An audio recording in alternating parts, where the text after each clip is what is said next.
Plus on manque d'eau, plus il va y avoir des tensions autour des usages. Donc la question est comment est-ce qu'on arbitre ?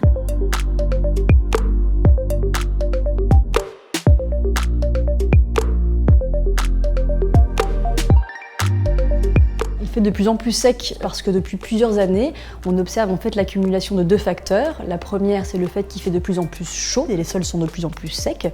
Et ça se superpose aussi avec un déficit pluviométrique. Il a beaucoup moins plu en fait dans les dernières années. Et comme la pluie elle-même vient du sol, c'est-à-dire qu'il faut de l'évaporation pour qu'il pleuve, et bien plus les sols sont secs, moins il y a d'évaporation et moins il pleut, engendrant ainsi encore plus de sécheresse. 2/3 de cette eau fournissent en fait notre eau potable aujourd'hui. On ponctionne énormément d'eau et on la ponctionne en fait plus rapidement que ce qu'elles sont capables de se recharger, de se renouveler. Or, ça fait plusieurs années qu'on observe le fait que, à cause de l'augmentation des températures, nous avons un déficit pluviométrique, donc ces nappes se rechargent de moins en moins. Nous avons en plus des hivers qui sont de plus en plus doux et de plus en plus courts, ce qui fait que la période de recharge des nappes phréatiques elle-même s'amenuise. Alors, la situation qu'on connaît en France aujourd'hui est inédite par son ampleur, par son intensité. Aujourd'hui, on a passé une étape où on sait que désormais, nos étés seront toujours de plus en plus longs, seront toujours de plus en plus chauds, les hivers seront plus doux et plus courts, et ça, il faut s'y attendre chaque année finalement à faire face à ces fortes périodes de chaleur qui nous obligent évidemment à revoir toute notre politique de consommation de l'eau.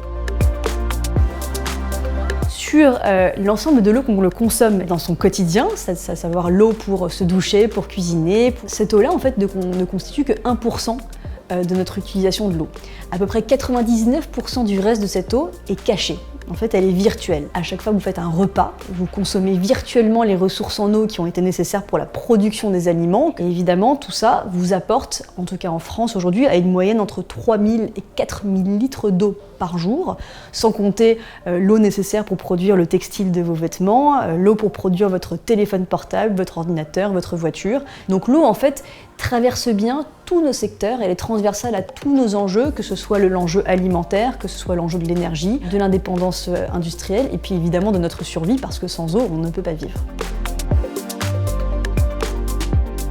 Seulement 3% des financements mondiaux qui sont liés à la transition climatique sont consacrés à l'eau. Donc on a pris un retard en fait très important, notamment par rapport à la gouvernance du carbone. Une bonne nouvelle positive, c'est le fait que l'enjeu de l'eau, le défi de l'eau, est plus facilement réalisable que le défi du carbone. Et il se trouve qu'on a de la chance parce que le problème de l'eau est moins cher. Il y a beaucoup de solutions qu'on peut mettre en place, la récupération des eaux de pluie, le recyclage, la réutilisation des eaux usées, la sobriété, qui est plus facile, plus à notre portée que le défi du carbone qui lui-même est effectivement très technique.